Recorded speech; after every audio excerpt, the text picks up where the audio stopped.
तुर की बाणी आई जिन सगली चिंत मिटाई।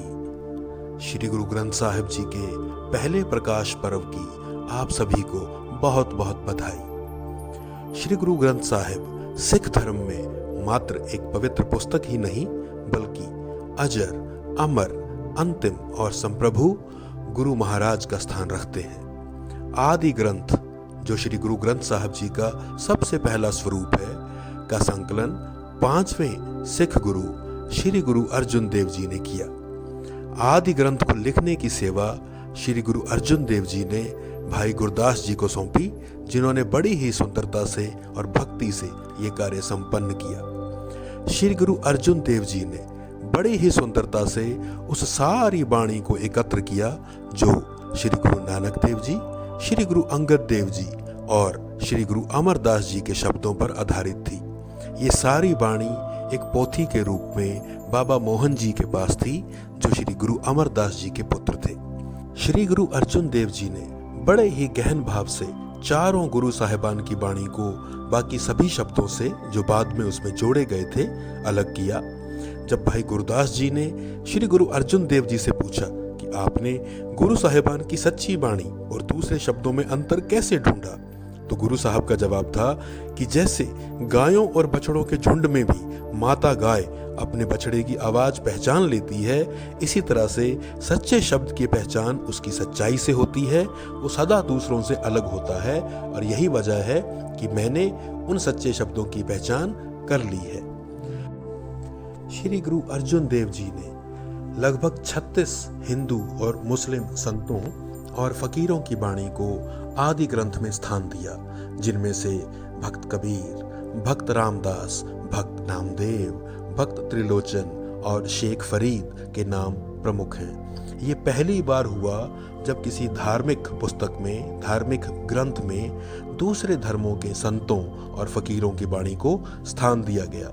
इससे हमें ये पता चलता है कि सिख धर्म वाकई में एक ओंकार यानी कि एक ईश्वर में विश्वास करता है, विचारों की सार्वभौमिकता और इंसानियत को एक परिवार के रूप में माना जाता है।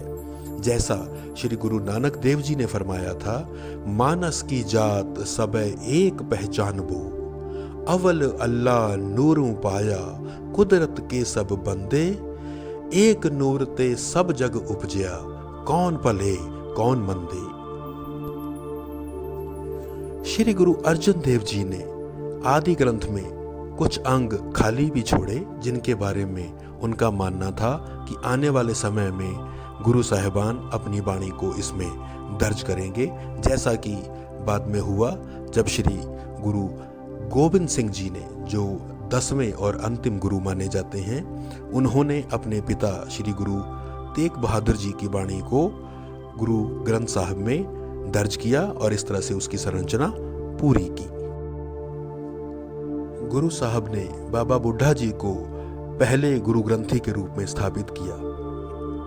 उनका यह मानना था कि आदि ग्रंथ भी गुरु साहिबान का ही प्रतीक है और इसीलिए उनकी भी आराधना गुरुओं की भांति ही होनी चाहिए।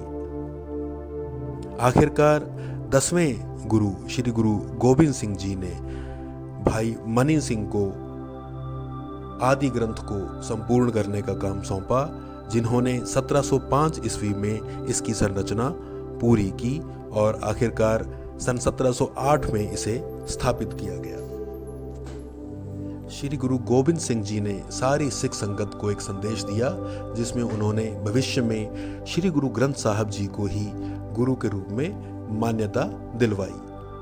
आज्ञा भई अकाल की तबे चलायो पंथ, सब सिखन को हुक्म है गुरु मान्यो ग्रंथ। गुरु ग्रंथ जी मान्यो प्रकट गुरां की देह, जो प्रभु को मिलबो चहे खोज शब्द में ले।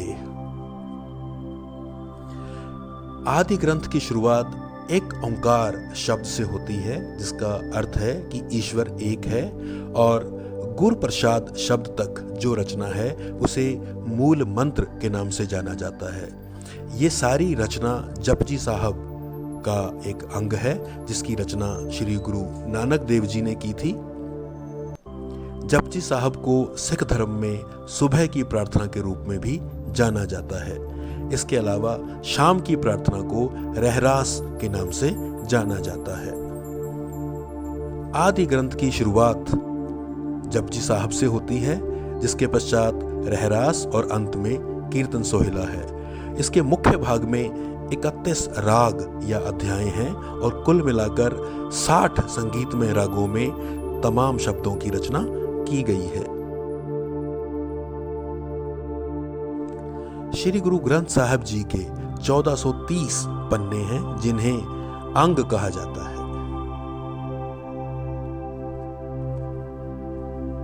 इस प्रकार श्री गुरु ग्रंथ साहब जी में जिन गुरुओं की बाणी है उनके नाम हैं श्री गुरु नानक देव जी, श्री गुरु अंगद देव जी, श्री गुरु अमरदास जी, श्री गुरु रामदास जी, श्री गुरु अर्जुन देव जी और श्री गुरु तेग बहादुर जी।